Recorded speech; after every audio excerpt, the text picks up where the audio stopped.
Ladies and gentlemen, good day and welcome to the Freshara Agro Exports Limited H2 FY25 earnings conference call hosted by Acmal Strategic Advisors. As a reminder, all participant lines will be in the listen-only mode, and there will be an opportunity for you to ask questions after the presentation concludes. Should you need assistance during the conference call, please signal an operator by pressing star, then zero on your touchtone phone. Please note that this conference is being recorded. I now hand the conference over to Mr. Rajdeep Patil from Acmal Strategic Advisors. Thank you, and over to you, sir. Hello. Good evening, everyone, and very warm welcome to H2 FY25 earnings conference call of Freshara Agro Exports Limited. I am Rajdeep Patil, representing Acmal Strategic Advisors Private Limited, and it's a pleasure to host this session on behalf of the company. We appreciate your presence here today to discuss the financial and operational performance of Freshara Agro for the second half and full year ended FY25. Joining us today from the management team, we have Mr. Junaid Ahmad, Chairman and Managing Director of the company. Now, I would like to hand over the call to Mr. Junaid Ahmad. Over to you, sir. Thanks, Rajdeep.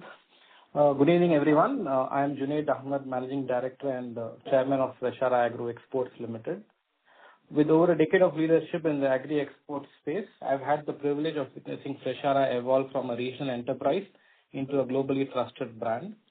It is my pleasure to welcome all our investor analysts and stakeholders to this earnings conference call for the second half and full year ended FY25. I extend my sincere gratitude for your time, interest, and your continued support. Freshara Agro Exports Limited is one of India's leading exporters of preserved gherkins and pickled vegetables, operating two modern facilities in Tamil Nadu. The company serves over 40 countries across Europe, USA, Russia, and many more. With a strong focus on quality, sustainability, and farmer partnerships, backed by global certification and a network of more than 4,000 contract farmers, Freshara stands at the forefront of India's agri-export growth story. Financial year 25 has truly been a transformative year for Freshara. Despite global headwinds, we delivered strongly on our strategic commitments and further deepened our market presence. I am pleased to report that we closed the financial year with a total revenue of 260.68 crores and EBITDA of 46.23 crores and a PAT of about 28.79 crores, a significant leap from the previous years. Specifically, in H2 FY25, our total revenue grew by 42.58% over H1 and PAT increased by 53%, driven by strong volume growth, operational discipline, and improved efficiencies. The EBITDA and PAT margins also saw sequential improvements, reflecting our ongoing focus on cost optimization and quality-driven growth. A major milestone this year was the operationalization of our second manufacturing facility in Tirupattur district of Tamil Nadu. Spread across 8 acres, this facility offers a processing capacity of about 75 to 100 metric tons in a day and a scalable retail packaging line of about 18,000 jars per hour. Powered by a 100 kilowatt solar plant, this investment aligns with our sustainability vision and is already enhancing our margins and productivity. We've also expanded our product portfolio, adding high potential items like green peppercorns, corn kernels, olives, and white onions, each of which have been well received in the global markets. Our diverse packaging formats now cater to industrial, food service, and retail segments, positioning Freshara as a preferred supplier across the value chain.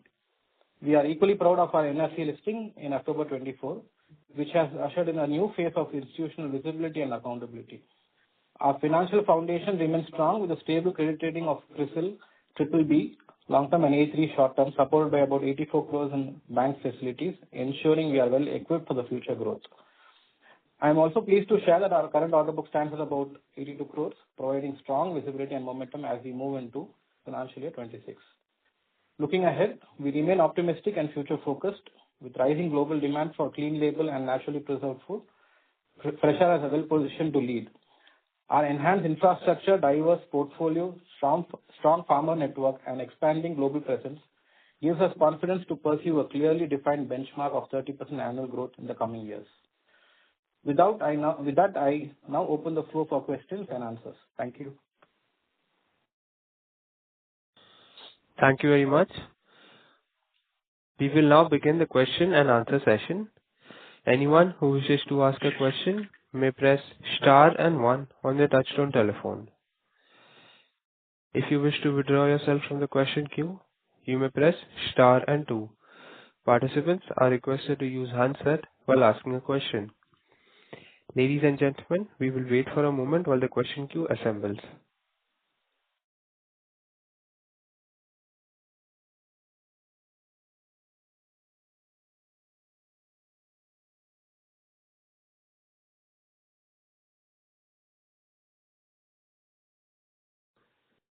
The first question is from the line of Nishant Agarwal from Kohinoor Investments. Please go ahead. Hello. Am I audible? Yeah, hi. Yeah, please go ahead. Yeah. Yes, sir. First of all, congratulations on your good numbers, sir. Thank On a you. good set of numbers. And so my first question is, we've shown around 250 crores of revenue this year. So is it possible for us to show additional revenue of 100 crores, which will in total 350 crores in the coming year, sir? We are targeting 30% growth. With that, we should be able to, achieve the sum, I feel. Okay. Understood, sir. And the investment of around 35 crores that we've done, is the entire investment completed, sir, or is some amount remaining? Almost 90-95% is completed. We have the line now doing production. We are doing some improvements it's an 8-acre land parcel. So we are planning some additional storage spaces so that we can, store our produced product. So that little bit of investment is there, but what we mentioned is already landed there. Okay. Understood, sir. And one last question regarding the new portfolio expansion of the additional products like the green peppercorns, corn kernels, olives, and white onions. So, are we planning to set up a new factory for this, or is it in the same factory that these products will be manufactured? These are value-added products, and these will be, at the moment, manufactured in the same facility. Okay. Fine, sir. That's it from my side. Thank you. Thank you. Thank you. The next question is from the line of Kumar Saurabh from Scientific Investing. Please go ahead. Yeah. Hello, sir. Congratulations on good set of number. I have 2-3 questions. So on 100 crore of rupees 100 crore of sales, how much is the working capital do we need? We are able to rotate the funds 2.5 to 3 times. So roughly, if you have about 25 crores, we should be able to do 100. Okay. So that means almost 30 crore of working capital needed. And let us say if it is coming at around 10% interest rate, 3%, 3 crore should go there. And our EBITDA margin is, sir, around 18%. So can we assume that on a 18% EBITDA margin, we should be able to convert 100 crore of sales into 15 crore of operating profit, given 3 crore will go in working capital and all? It is difficult to speculate like this because one, we are trying to work with new products, new territories, and we are trying to be aggressive in the market. As a thumb rule, maybe it is possible, but on the functional basis, these things vary quarterly, half yearly, and year on because the pricing for these different products is different. There's no fixed margin for each product. I mean, there's fixed margin for different products. So each on a cumulative basis we are comfortably doing the numbers what we are doing now. But going forward, when we add value-added products, probably we'll do better with this. Okay. So sir, let's take it other way. And I know we are in a major growth phase and we need to build inventories and all for that.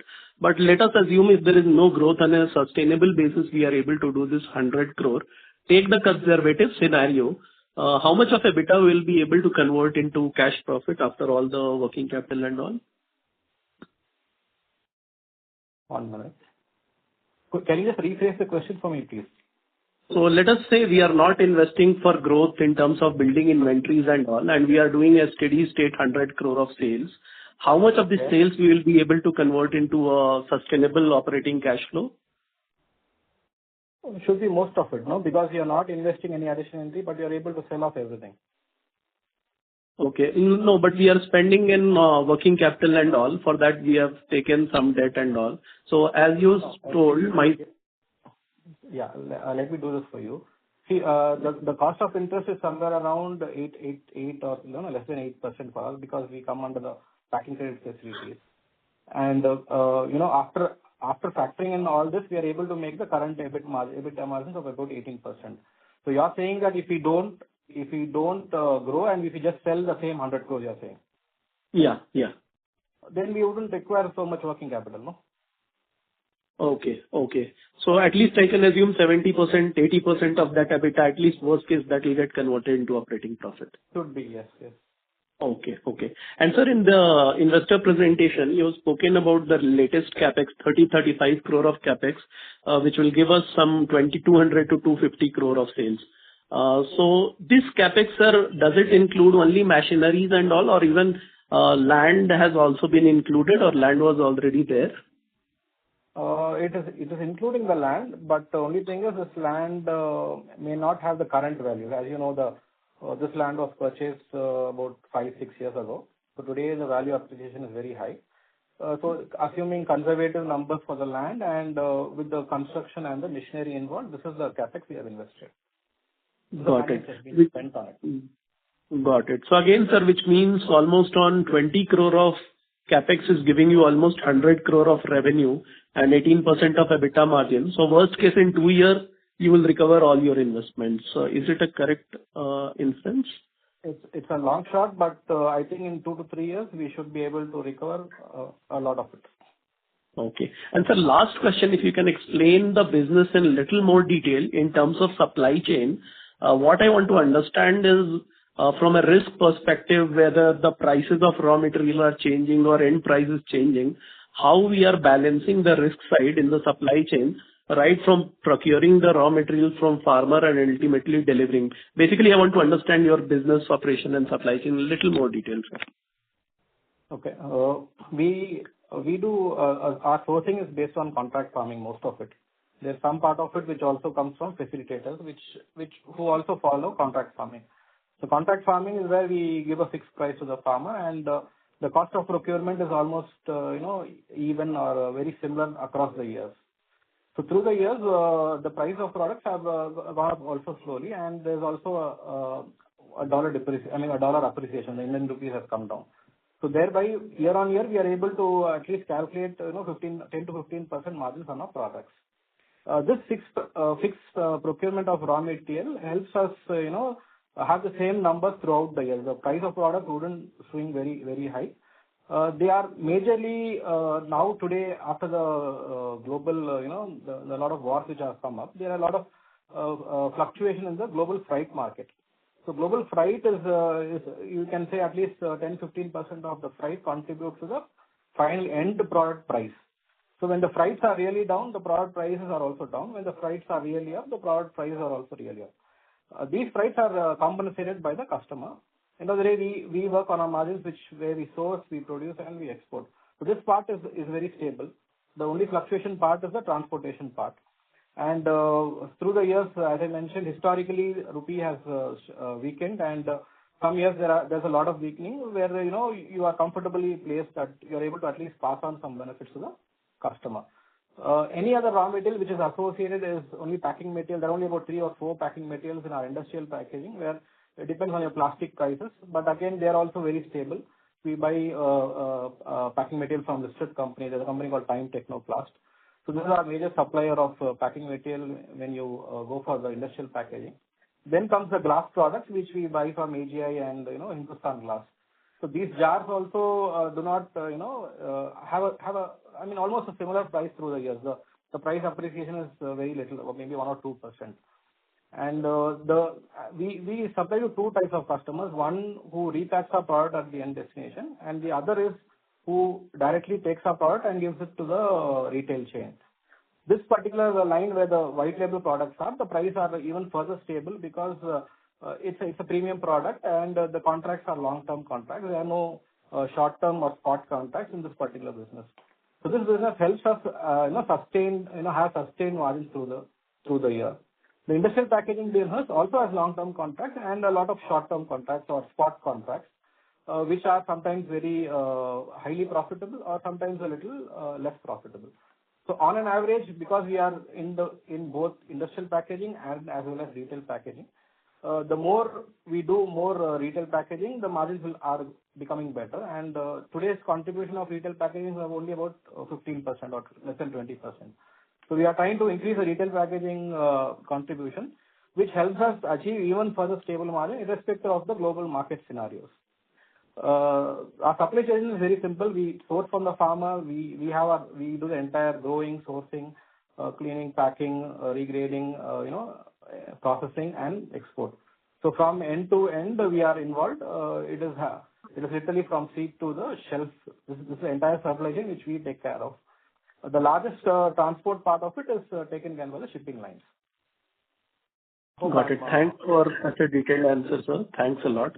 And I have more questions, but I'll come back in the queue. Thank you, sir. Okay. Thank you. The next question is from the line of Saurya Punyani from Ajay Partners. Please go ahead. Hi, am I audible? Yes, please.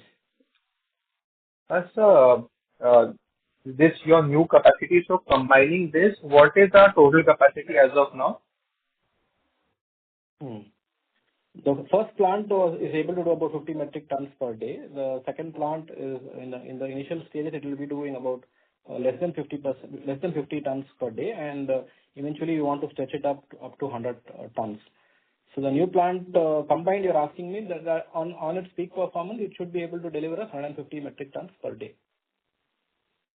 And by when we can expect this peak performance?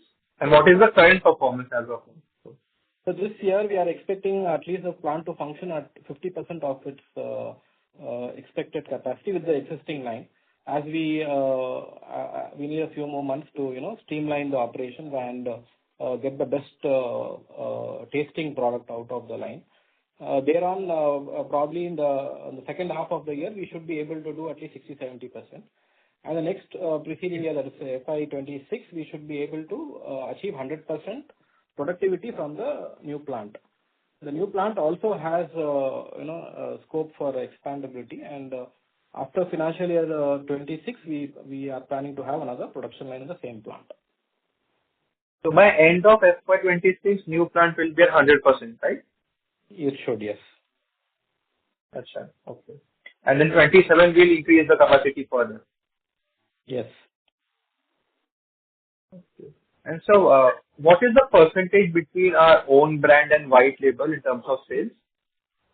We don't do our own branding. We do white labeling for the customer. I mean, we have all his product data, and we ensure that he takes it directly to the retail chain. So we are a B2B customer. We are not a B2C supplier. And we only do white label. Yeah, we are the raw material supplier of the world. That's how we define ourselves. Okay. Okay, sir. Thank you. Thank you so much. Thank you. The next question is from the line of Shubhranshu, an individual investor. Please go ahead. Hello. Hello. Am I audible? Yes, sir, you're audible. Please go ahead. Okay. So, sir, going forward, how much margins you are expecting, operating profit margin? And can you also tell, if you have any other product like Jenkins in mind, which you will be of similar scale, which you will be producing in future? Yeah, these two questions. Okay. Gherkins, as such, is a large volume product, and we, as I defined earlier, we are almost a raw material supplier to the world. There are some products where the Gherkins from India enjoy monopoly, and we almost contribute about 15-20% of the global supply of Gherkins. So I don't foresee a product which can compete with Gherkins because of the sheer volume which is possible out of this particular product. And secondly, we are now expertise in this product. To the last decade, we've been there, and we've been able to expertise and become very special with this. So any other product will be able to contribute maybe 5 or 10% of the turnover. I mean, it will not be able to compete head-on with gherkin, but it will help us expand our product portfolio as well as the basket which we are offering to our customers. But none of the products come at even to gherkins. Coming on the margin part, I mean, this industry, I mean, we find that these are very decent margins for this industry, and how we are able to achieve is sheerly through the scale of operation and the numbers which we are growing with. So going forward also, what I am expecting is a sustained margin process. And secondly, since we are a little aggressive and entering a lot of, bidding processes where the large buyers do not operate on large margins. They all have a fixed number because there is competition and there are headwinds, suppliers trying to pitch in cheaper prices just to win contracts. So thereby, when you enter the large market, the competition is very high. Being an MSME and being able to do this number, going forward, we will be able to achieve the sustainable margin and maybe improve a bit, but may not be beyond 14-15%. But yes, our entire effort is to become better. Okay, sir. And sir, in your pre-IPO meet, you also told that you will be expanding to USA. So what's the plan on that? USA, our overall sales contribution today as on date is about 5 to 6%. We've already signed contracts for USA. Today, there's a lot of duty talks which are going on, but we were able to secure our contracts. We don't have a problem with our contract with the USA. Going forward, in fact, we are not supposed to fall under the reciprocal duties. We don't import this product to India, and it's an ideal situation where the US will drop duties for this product, and there's a lot of lobbying which is going on for this, and there's a lot of talk, and hope in a couple of months it should settle down and help the industry really grow the US market share. But overall, as such, we have grown in volumes. Our US volumes have also increased, but our overall turnover has also increased. So though the percentage looks same, but in volume and value wise, we are improving year on year. And going forward, as I mentioned, yes, our focus is to grow the US market, and hopefully this duty talk, if it settles down, it will become even a better play field to enter and do much better. So sir, are margins similar in both US and Russia, or it will improve when you move to US, move some portion to US? See, the industry's margins are almost the same. Russia's consumption is very high. Russia's, you don't have FDA in Russia. In US, you have something called FDA. So, I mean, Russia buys a lot of volume. It doesn't really strangle you with a lot of things related on quality. But US, yes, it's a tough market. It's good for the best people in the world. So margins are almost the same because customers know each other, or you can say, everybody is well-traveled, well-exposed, and, the product produced in Europe goes to USA, product produced in Europe used to go to Russia, Russian products used to go to Germany or vice versa, German products go to USA. So that way the industry is quite old. So, nobody comes out giving us extra margins, but yes, they know our cost, they know what it requires to make a good product, and they know which company or factory is better in producing such products. And they pay better or less based on the quality which you provide. Okay, sir. Thanks. I will join the queue for. Thank you. Thank you. Thank you. The next question is from the line of Roshil Shilarka from Pink Wealth. Please go ahead. Hello. Yeah. Yes, sir, you're audible. Please go ahead. Yeah, sir. Congratulations for the great set of number. Thank you. So my question is that in FY25, we did a sales of 251 crores. So just wanted to understand how much sales have been contributed from our old plant. About 80% of the sales is from the old plant, 80 to 90%. 80 to 90%? Yeah.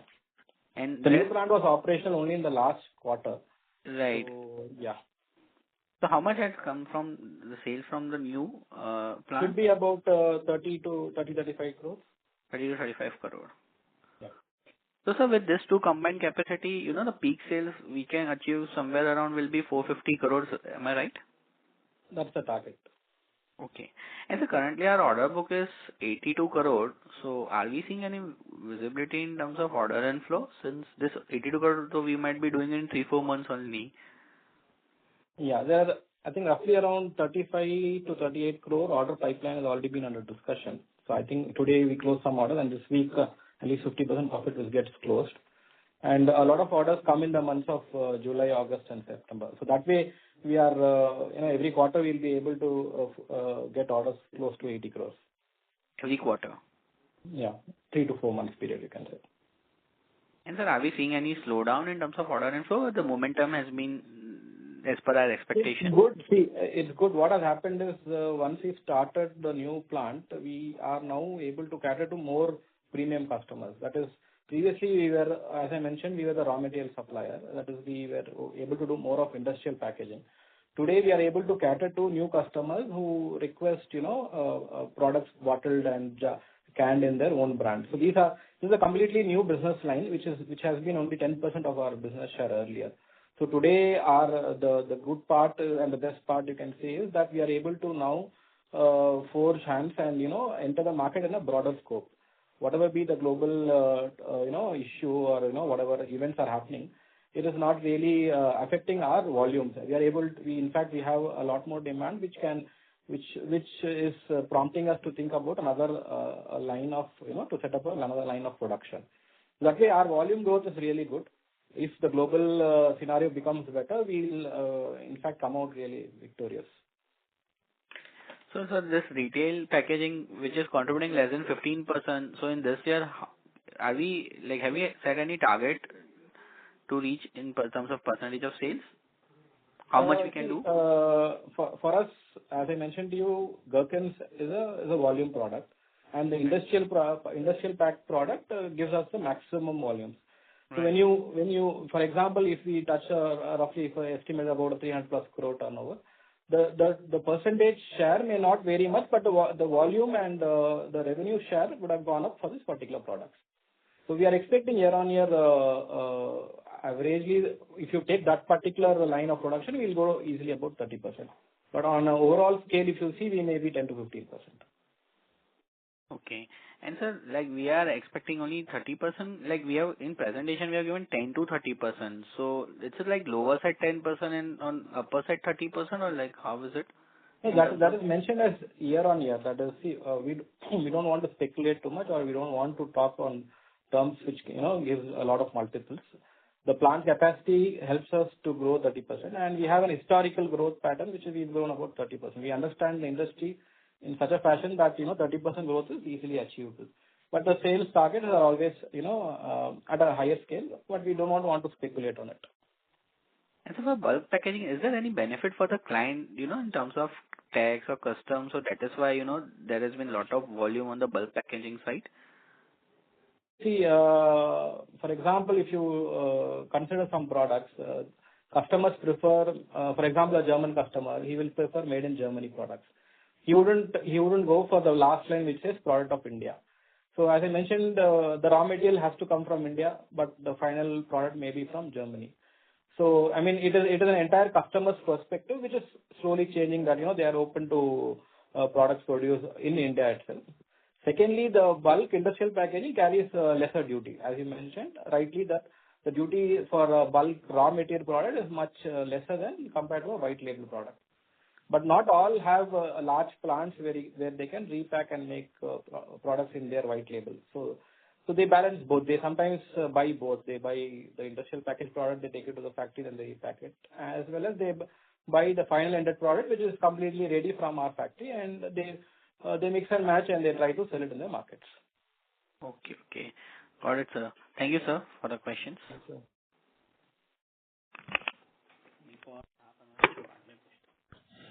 Our next question is from the line of Dinesh Kulkarni from Finsight. Please go ahead. Hello, sir. Thanks for giving me the opportunity and a really good set of numbers. Congratulations on that. So last time we had discussed, something around, like say FY27, we may hit something like 50,000, metric tons of production or sales volume. Are we still on track there, or do you think the new plant will, help us excel that number? The new plant will surely help us achieve the number. Extension of the number is again very speculative and too early to push the volume. The number is quite large. 50,000 tons is like, it's a lot of kilos. So yes, the new plant will surely help us do about 50,000, I think. Right. Because I see as you mentioned, the production growth is close to 30% year on year for the last 2-3 years. So we're still on track, we can safely assume, right? Yes. Yeah. Sounds great, sir. And just like say, how do you see in terms of revenue per metric ton or something like that? Is there a price increase we are witnessing in the last the 6 months or something like that? Price increase is not really happening. As you know, global headwinds are very high. Wars at every end of the world is happening. So, price increases, prices are very stable. I'm about a decade in the industry, but the industry is about 3 or 4 decades older than me. So there's a set margin where the industry works on, set pricing where the customers work on. They generally don't fluctuate because they will have problems with the end retail supermarket chain where they have to go and change the prices and they have to change the consumer consumption patterns, which is very difficult in any product in FMCG or any eatable which you know. A 10 rupee product cannot become 12 rupees, and if it becomes, there's a drop in sales. So that way the 10 rupee product becomes 10, 10, 10, 20, 10, 25 with the years, and it's come to a very good position now. So price change usually doesn't happen. Yeah, understand, sir. Because the question, the reason I'm asking is, are we not witnessing a price increase in our raw materials over the years? Because I assume, the price increase which we get from our customers should be in line with, the raw material cost, increase in raw material cost, right? Or is it one way? Very few raw material considerably. For example, in industrial packaging, there are only one packing material, 1 or 2 preservative material, and the remaining materials are very negligible. So the 70% of the product is a raw material which we grow.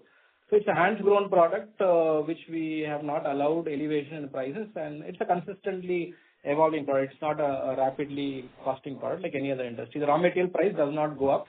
It's very, very much controlled as an industry itself. It's been in a very controlled fashion. And since we provide almost like a fixed price through the year, the growing patterns are the same. The farmers are also comfortable. So that way, the cost of 70% of the 70 or 80% of the raw material is covered, much covered. Secondly, we are in an export industry, and we have a strong dollar which consistently helps us every year. If any small variation happens, also we are able to cover off. Thirdly, the government also helps us with whatever support they can. It all the back end helps. It helps us in maintaining the same pricing through the year. Okay, that sounds really great. So last question from my end. Like say, you mentioned that we have somewhere around 4,000 plus farmers. So are we increasing our footprint across different regions within South India, like maybe some parts of Karnataka and Andhra, or are we just focusing predominantly on Tamil Nadu for now? No. There's a very big difference in the last 3 years.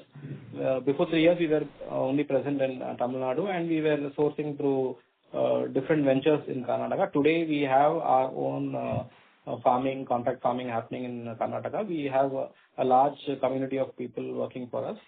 So the idea is to expand the farmer base because our requirements are consistently going up, and we want a fixed supply of raw material irrespective of whatever the market is. So that way we are now in 2 states with a very strong foothold, and every passing day we are adding on farmers. The 4,000 plus number is increasing on a daily basis, and the target, and we are not fixed a target as such, but the effort is to add more growing areas.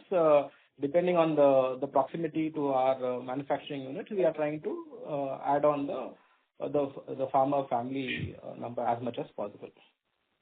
Okay, that sounds great. And like last thing from my end. So as you're witnessing, last 3 months at least, we are witnessing a very erratic, environment where the rain it could be cloudy nature and something like that. Is this impacting the production or the farming? Okay. See, we were predominantly a Tamil company. That was, as I mentioned, we were majorly in Tamil Nadu for many years. Today we are hedged in Karnataka, we are hedged in Andhra, and we are hedged in Tamil Nadu. So we have a different climatic pattern across all three states. Not one state has not all three states face a bad climate at the same time. Having said that, there has been an advantage that there has been an early monsoon this year. I mean, the rains have come much earlier. Based on that, a lot of farming has happened much earlier. That means it helps us receive the raw material much in advance and start exporting much in advance. That will help us also in growing our top line. So the advantage of exploring different geographies has really worked out for us. And climatic conditions, at least in the south part of India, they really don't affect the crop to that extent. Okay, sounds great, sir. And the last thing, how much capex would expect for this year and next year, sir? Or is it all done? The capex is almost all done. The 90-95% of the construction work and all is over. A little bit of finishing works are going on in the vicinity and all. Yes, having said that, it's an 8-acre plant. If you want some more storage spaces based on our customer requirements and based on our production capacity increasing, so we may have to build a couple of warehouses inside. That's all. Otherwise, most of the capex is concluded. There are a couple of other plans, but this will not be the right meeting to put it forward. Probably in my next investors call, I'll try to put it across. Okay, that really sounds great, sir. Thank you and all the best. Thank you.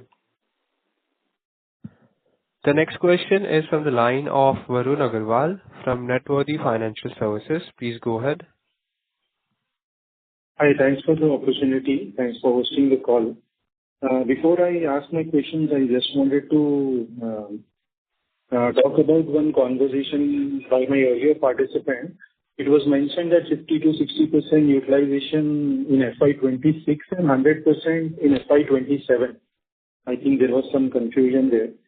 And about my questions, I would like to know what is the impact of the geopolitical disturbances which are happening in Asia and Europe right now. Okay. See, 50% was mentioned for the year 25-26 and 100% optimization was expected for 26-27. That's right. He took it as FY26 100%, so I just wanted to correct that. Okay, thank you. Thank you. And luckily, see, the geopolitical tensions, I've seen every war bring some opportunity. I'm not talking in a selfish way, but the food supply chain is such that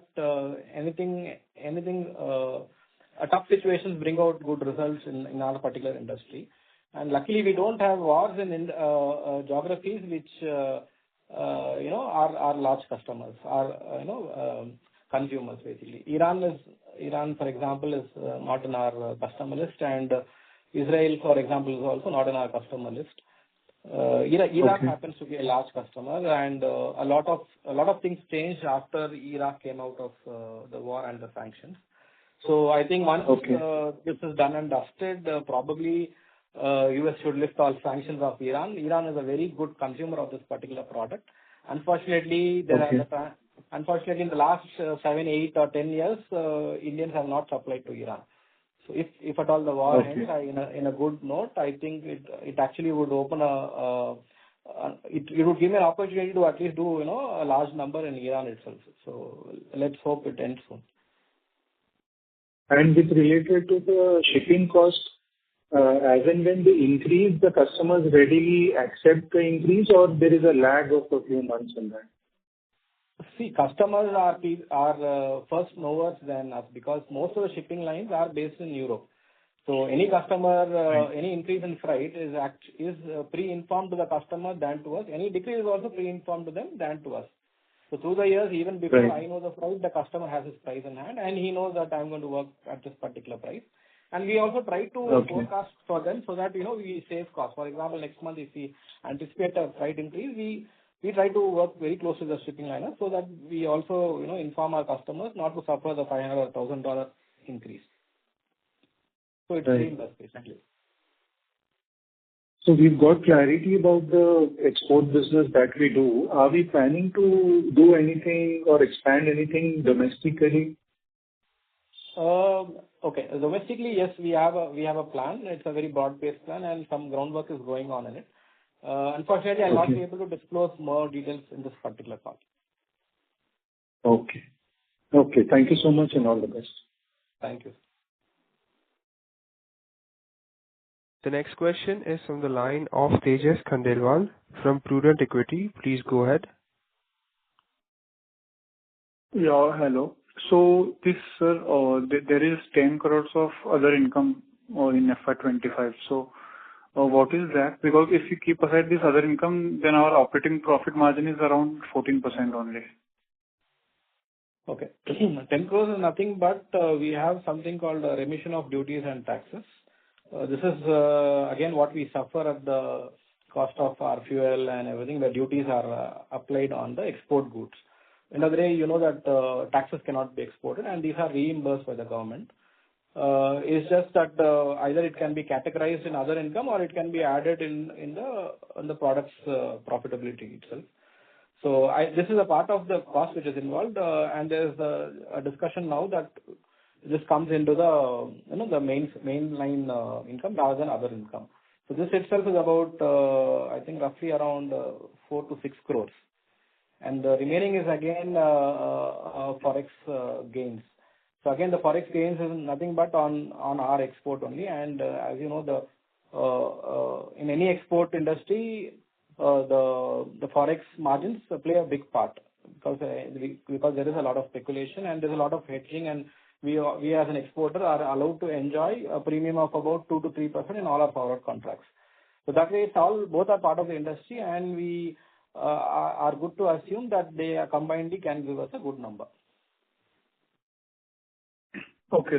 So in FY26, what can be this operating margin, including all this benefits from exports and forex gains?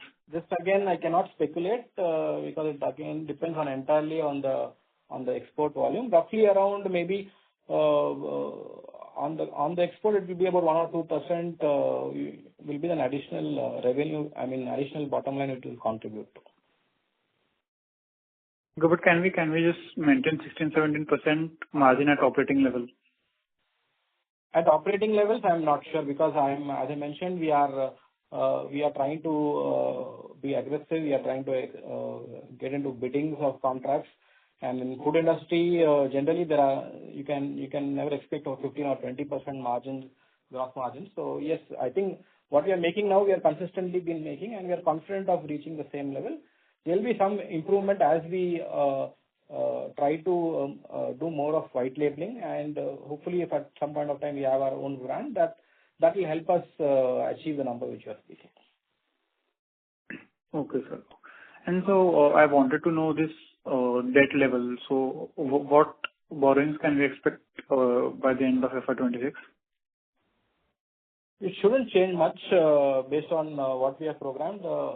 The requirement of funds for further working capital are not really there. But there are plans for certain expansion. But again, until it comes on paper, we are not able to project it now. But there will not be a major difference. Okay, sir. And have you started taking orders for this new plant? We have already started export. On January 2nd itself, we've started production. February, March, we've exported from the new plant. Yeah, so this order book which you are showing in this investor presentation, this is including both. This is for both plants, right? It is both plants, yeah, and the orders are for about a period of 3 to 4 months. Okay, sir. We are not showing future prospective orders. Okay. And sir, I just wanted to know about this current ongoing situation between this Iran and Israel. So basically, we are exporting to Iraq. So around 12% of our revenue comes from Iraq. So any supply chain issue can create any disruption in our revenue potential? I don't think so. Iraq doesn't come under any kind of favorability either with Iran or with Israel. And I mean, you know how US came and exited Iraq, and now it's more of you can call it an upcoming country than from the past. So like if you take it 6 years back, there were a lot of, there were not regulations and there were a lot of sanctions. Today, a lot of sanctions have been lifted, and in fact, Iraq is now working on with international banks like Citibank, where the money comes directly from Iraq itself. There were years when Iraq didn't have an international banking channel at all. So that way, it's and in fact, Iraq is a neutral party in these. So I don't think there should be any issue in the ongoing war. Okay, sir. Got it. And sir, another question was like, are you looking to foray into any new export countries in this year? Yes, we have concluded a new contract with a country which we weren't there. We were not much in Hungary, and we've concluded recently with this particular country, a good volume, a decent volume. Similarly, there are a few other territories which we are in talks, and hopefully this year we should be able to enter those new markets. Okay, sir. That's all from us. Thank you. Thank you. Thank you. The next question is from the line of Balaji from Kotak. Please go ahead. Yeah, hi, sir. First of all, very good set of numbers that you have shown. So my first question would be, can you please explain about the seasonality of the industry? Because I want to understand that from your perspective. And yeah. Balaji, I'll do it really quickly because it's an earnings call. Yeah, okay. Yeah. See, seasonality, we are now in 3 geographies, so every geography has its own crop. Tamil Nadu has a very good, last Q4 is very good for Tamil Nadu. Q3 and 4 are very good for Karnataka, and there's one intermediate 1 and 2 for Andhra. So that way we have a 360-degree visibility of our crop, about 200 to 250 days of arrivals of raw material at our factory. So basically, the word seasonality really doesn't apply here when you are able to cover all 3 districts. If you take one city or one state, then yes, you can say that you will have crop only in some part of the year. But as a company which is present in all these territories, we are able to have at least 8-9 months of good arrivals at our unit. So we rule out the seasonality part of it from the industry, and in fact there are products which we get when there are no gherkins. For example, baby corn comes in a particular period when the gherkins are not available. Jalapenos overlaps with gherkins and comes for a few more days extra. So that way we are now into 6-7 different vegetables which have their own climatic condition requirements and own arrival days. So yes, we try to maximize our productivity by running as many days as possible. Okay. And there was also one more post by Akmil, which said in April and May there was some signs of flow. And how do you see H1 to be? Okay, it was not a post of Akmil. It was a post by probably an influencer or somebody who had put wrong numbers. And as a promoter, I also had a discussion with my IR and PR and said it's right to give a right response to the wrong number. So basically, it was a speculation, and it's not based on official data or anything. Usually, April and May are slow months because these are summer months, and none of the vegetables are really grown, procured, or the sales really doesn't happen in this period. And as I mentioned, the industry has its own buying months and days when they procure most of the inventory, and there are some months which they procure less. So we cannot be compared like a machining industry or a forging industry on a monthly basis. We can be well compared on a half yearly or at least a quarterly basis because one cycle of the crop would have almost got over or something like that. So you cannot compare us on a April to April basis because sometimes the crop would have come earlier and we would have exported earlier in March, and sometimes April we wouldn't have exported or May would have exported. So month-on-month comparison is not the right thing to do in a cyclical industry, as everybody knows, and we convince our investors to compare us on a half-yearly basis. Okay. So I have one more question. So what would you say the industry growth rate for your kind of a company is? Because you are growing, say you are projecting yourself to grow at 30%. I think industry is growing at about 9 to 10%, and probably I'm growing at about 30%, 30+%. Yes.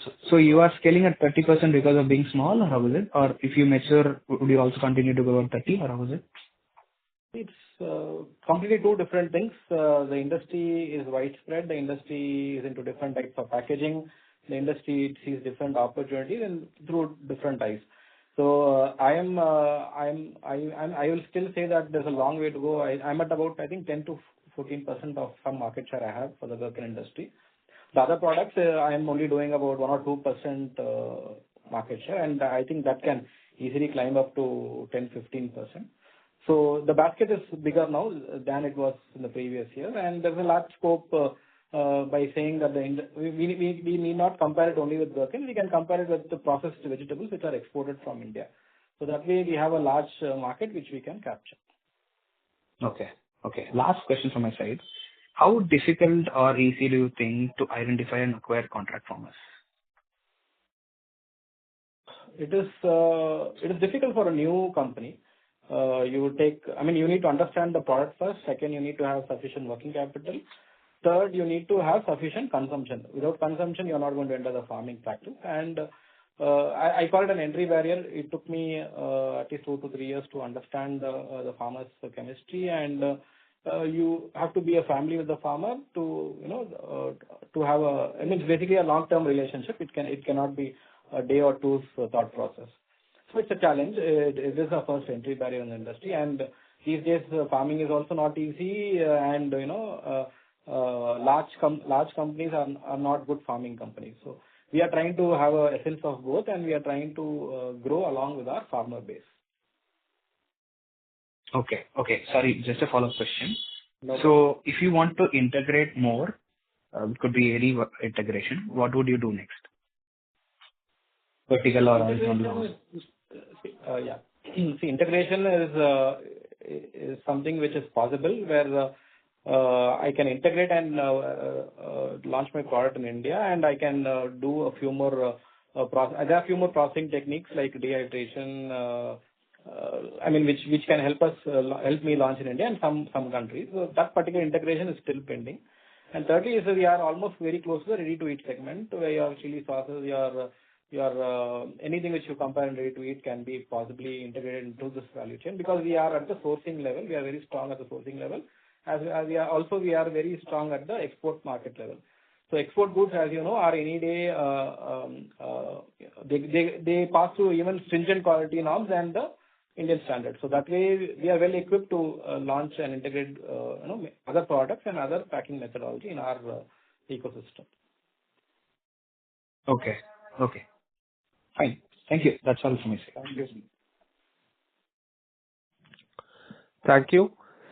The next question is from the line of Maitri Shah from Sapphire Capital. Please go ahead. Yeah, hello. Hello. Yes, ma'am, you're audible. Please go ahead. Yeah, congratulations on the great result. I just have 2 questions. One, clarification on the margins. So you said that we'll maintain 14 to 15% margins for the next year or 2 years? Hopefully for the next 2 years, ma'am. For the next 2 years. And that will be the EBITDA margins, correct? EBITDA margins are around 18%, I think. So the 14 to 15% is are we expecting those to be a PAT margin? I think we'll be somewhere here only, ma'am. A little bit of improvement is expected. Okay. And with more value-added products, what kind of split are we expecting between that? So how much will our value-added products contribute in FY27 or 28? Though the contribution individually may rise, but on an overall level, the contribution of pickled gherkins is always going to remain higher because of the large market which is available from India, and we are only at about 10 to 14%. So until we reach the pinnacle of the last part of it, the other products will also grow, but will not look very determinant when you compare this particular product. So yes, year on year, I think 5% of growth of each product should be there individually, but on an overall scale, they may sound at somewhere around 2%. So 2% contribution to the overall revenue. Vegetable. I'm saying about vegetable to vegetable. Vegetable. Okay. And we mentioned that we're starting our own brand. So any timelines when that will happen, or maybe after FY27? Not the right day to talk about it, ma'am. There are a lot of plans which are going on. There are a lot of progress happening in that also. So, I mean, we already had our brand in Russia some time back. Given an opportunity, we are also working on it to have our white label own brand in other countries soon. Domestically, we are also planning to have some products which can help us, reach our customer and investor base as well. Yeah, because having our own brands in the export market will also cause issues with our own clients. Isn't that right? We wouldn't enter such markets, no. We know markets where we are doing branding for some customers, the white label product. But again, as I mentioned, the market is still very large for us. We are a very small. We have not achieved even a 10% market share in white label products. So it is a large market, and there will be some headwinds, and hopefully that time we will not try to be direct competition with our own products or own customers. Okay. Oh yeah, that is it from my side. Thank you. Thank you. Thank you. The next question is from the line of Prabal Jain from SM Holdings. Please go ahead. Yeah. Hello. Hi, sir. Am I audible? Yeah, please. Yeah. Sir, actually, I wanted to understand the nature of your revenue. So you said that in your opening remarks that you have 80 crores worth of orders in hand. So let's assume, not even assume, you did 250 crores in FY25. So is there any component in your revenue which is like a recurring revenue based on some long-term contracts you have, and that is like different from the order book? So order book, I'm assuming come and serve basis, like comes 80 crores, you serve it, and then there is a fixed recurring component also in your revenue. Is it like that, or it's totally order book revenue? It's totally order book revenue only. We have not spoken about the orders in the pipeline or the orders in the final stages of closure. We've mentioned order book, which is of last week, and these are not like there are some contracts, as you mentioned, are recurring contracts, but the quantities and the volume keeps changing. For example, the contract will remain the same. The customer will place another order, or probably of a certain value in a month's time, something like that. Okay. Noted. So, sir, in that case, I have a 1-year contract with a particular customer. Every 3 months, he would come and give me new quantities. That's how some contracts work, some long-term contracts. Oh, okay, sir. So it would be helpful, if you could disclose in future, like your order intake as and when you win any significant orders. That would be helpful for us. Sure. Sir, second question would be, just wanted. Yeah. Please go ahead. Yeah. Go ahead. No. Going forward, we have some plans. Just for competition reasons, we are trying to stick to our own number. Okay, sir. Makes sense. Yeah. So, sir, I also wanted to understand, like at 250 crores, you approximately did 220 from your old plant, and right, 220 was done from the old plant, and 35 you did from new plant, right? Approximately, yes.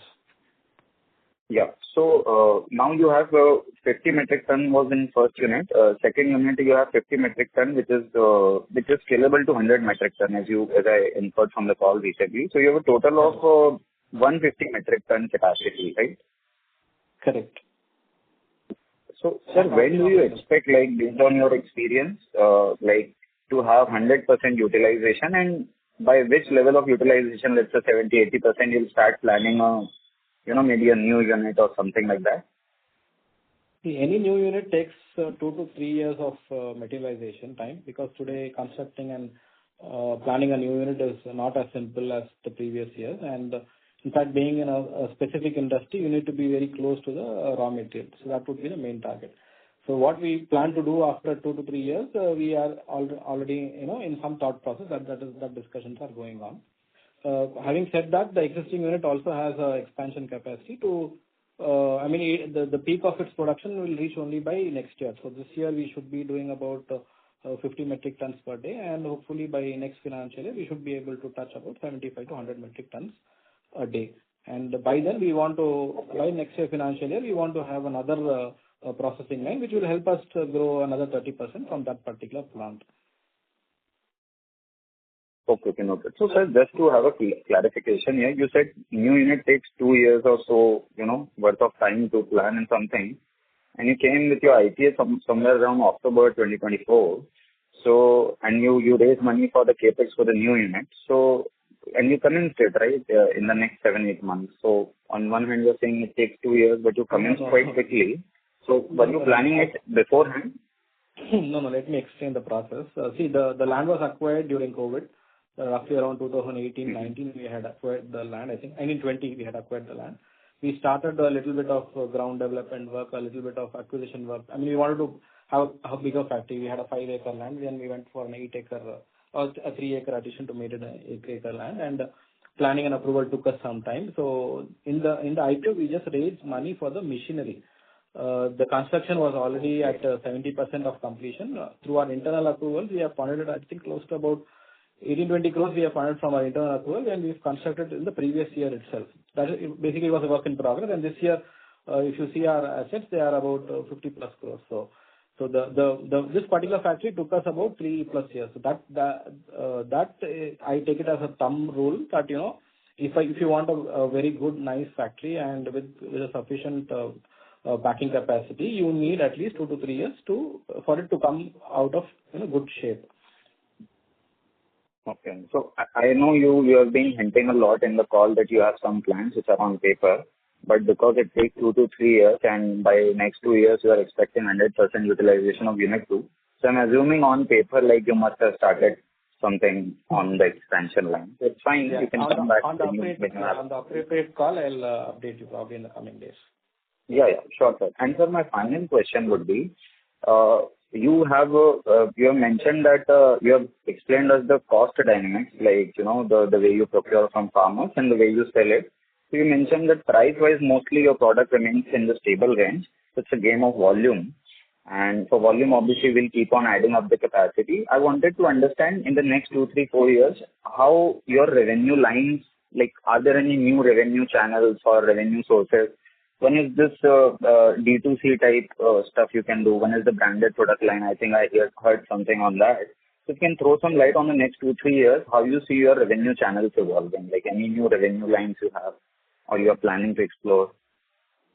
The domestic part of it, we have already started exploring. We are in talks with, how we are trying to learn the dynamics of it. It's completely different than the export market. The revenue line, the competition for some products is really high, and the margins of some products are very, very low, and some products are really good. So we are trying to choose products which are of very good margins. And in fact, there are some products which are already there in the domestic market, which we are not selling. We are just exporting them. So it is very easy or a channel which is already open. It's just that we are taking it step by step because we are running on full capacity, and our priority is to optimize our production from the second unit. Yes, having said that, there is a new revenue line planned, and hopefully in the coming months there should be some positive news out of it. The second part of it is intrinsically adding more products, because we are only doing about in our 5 product basket or 6 product basket, one of the products contributes to our major revenue. But there are many other products which are also preserved and exported in similar fashion. So that is also a priority, because export markets bring in us with the bottom line can be really good in export markets. But when you take it domestically, the margins can be sometimes really thin. So we want to have a very sustainable model upfront, and then explore the domestic market with some products which have decent profit margins. Okay, sir. Noted. Final question, sir. Would you be able to name some of your clients, some reputable clients, some retail chains around the world, or maybe any local retail chains, if you have some renowned clients?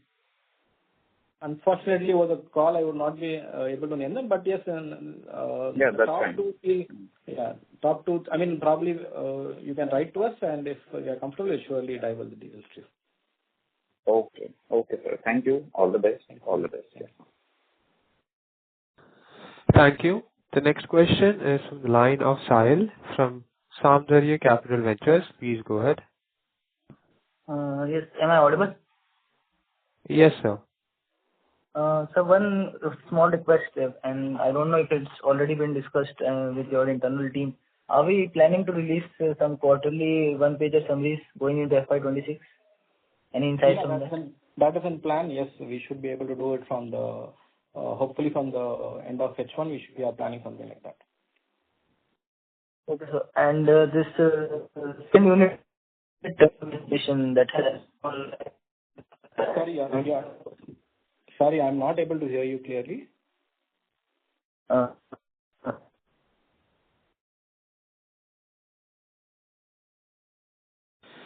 Mr. Sahil, we can't hear you.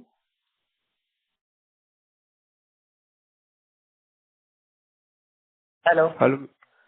Yes, sir. Please go ahead with your question again. Am I audible now? Yes, sir. I wanted to ask the second unit, which is mentioned in the presentation at 95% utilization.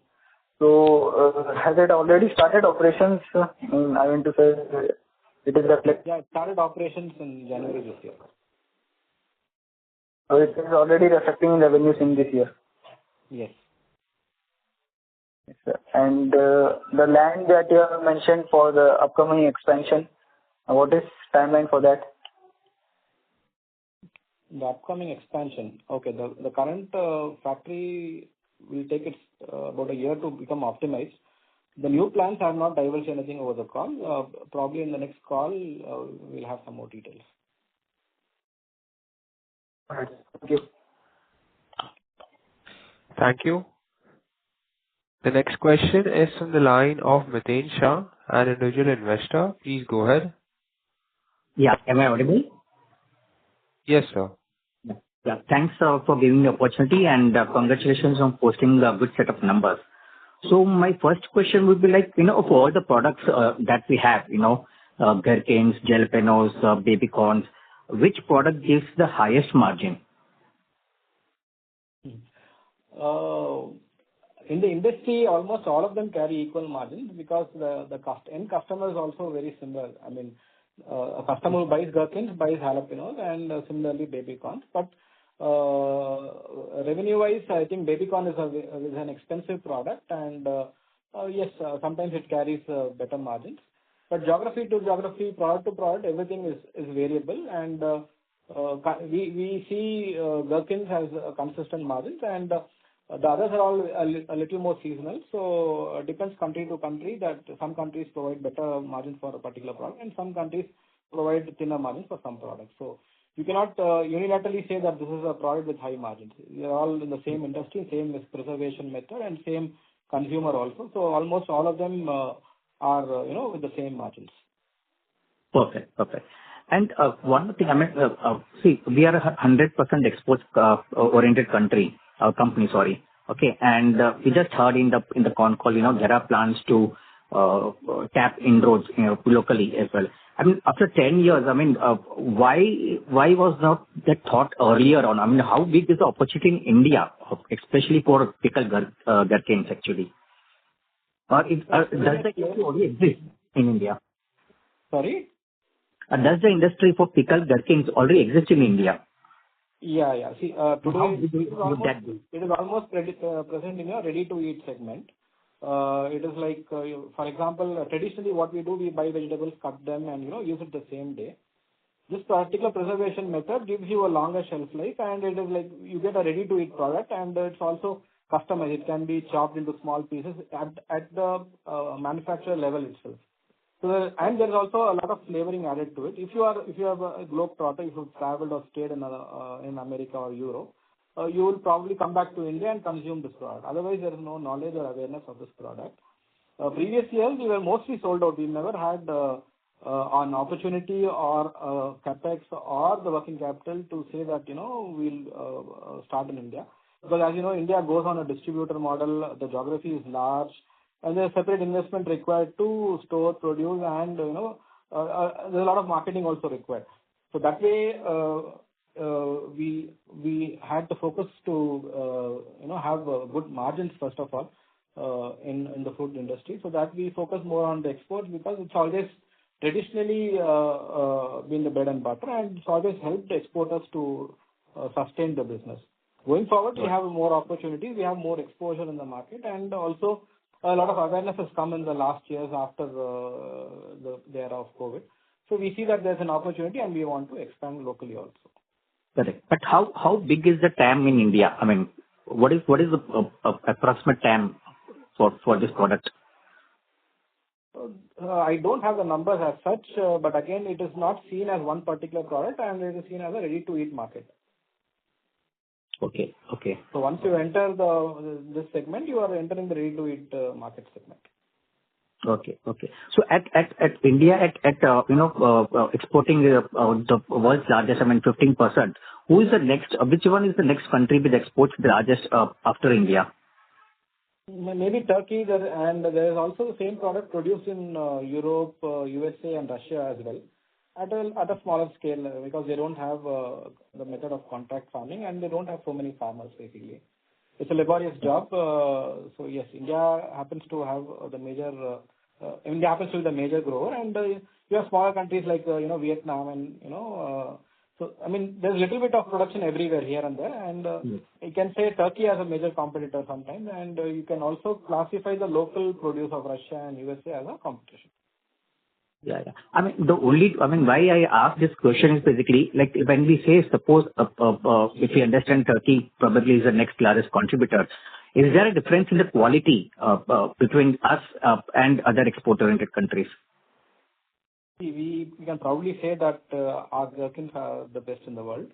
Our exports, in fact, I'm very proud to say that India exports the best quality product through its years and ages and decades. We polished our products so well that globally we are, there cannot be so for example, US cannot be without China. Like that, you can say world over, Indians play a very smart role and an increasing role in the goods which they export. So the quality from India is guaranteed any day that it's going to be much better than your Vietnam or your Thailand or your Turkey or your Egypt.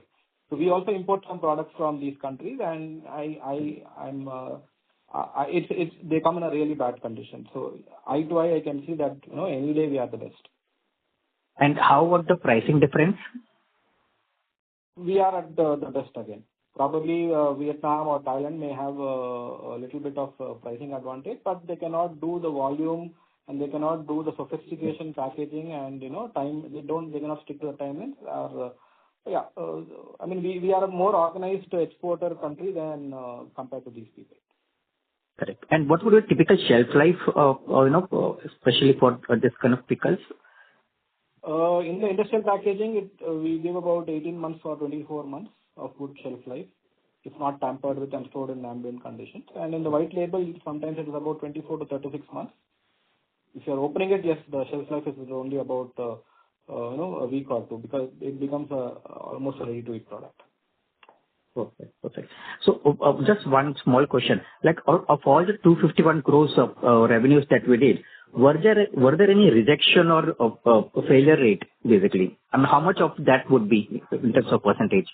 Very negligible. I cannot even have a value. It's very negligible, and mostly that is also packed and re-exported. Okay. My last question, I'm sorry, but not take much time basically. Like at 10 years, in the industry and with, I guess almost 51 competitors, as I see in the presentation, where is the saturation now? I mean, is the saturation achieved or we have not yet scratched the surface? I mean, I just want to know what is the TAM and how bigger the TAM could be. With already 10 years in the industry, I don't know now what best, after setting the second unit, I don't know what is the TAM that could be expected from this industry. How many more gherkins can we produce and export? So that is what I wanted to know. Where is the saturation basically? See, basically, out of 51, only about 15 or 20 are names which can be mentioned. The remaining are all farmer investor companies which are very small. You can call them sometimes as FPOs also. They don't have capex and they don't really export the produce. The remaining 15 people, in which about 7 or 8 companies have this, in fact, the machinery to make the white label goods. The competition for white label goods is very limited or a very small circle, and it can be fingered out simply. So yes, we are an industry of about 20 good exporters for the industrial packaging, and the industry of white labeling or the circle is small as much as maybe 5 or 8 numbers. And we are at a very basic level at the white labeling, and there's a large scope.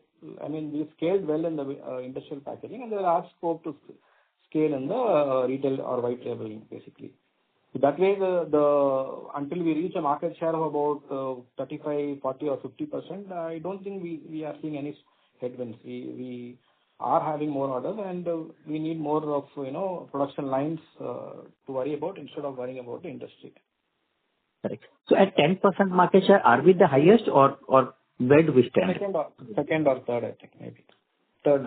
Can we know, I mean, who is the top one or top two player? There's one company, a very good company called Global Green. They are pretty, I think they have 2 or 3 decades experience in the industry, and they're more into white labeling than the industrial packaging. Okay, fine. But I mean, I really appreciate, and I must confess, you are one of the best entrepreneurs I've seen in recent times, and really congratulate for that, and feel very proud. And thanks a lot for the opportunity. Thank you so much. Thank you so much. Thank you. Ladies and gentlemen, due to time constraint, this was the last question for today's conference call. I now hand the conference over to Mr. Rajdeep Patil for closing comments. Thank you, Mr. Junaid sir. And thank you to all the participants for being a part of today's conference call. We hope the discussion provided valuable insight into Freshara's business and future roadmap. If you have any further queries or require additional information, please feel free to reach out to us at info@acmeladvisors.com. On behalf of management and Acme Strategic Advisors, thank you once again for your time and participation. Have a great evening. Stay safe, take care, and thank you. Thank you. Thank you. On behalf of Acme Strategic Advisors, that concludes this conference. Thank you for joining us, and you may now disconnect your lines. Thank you.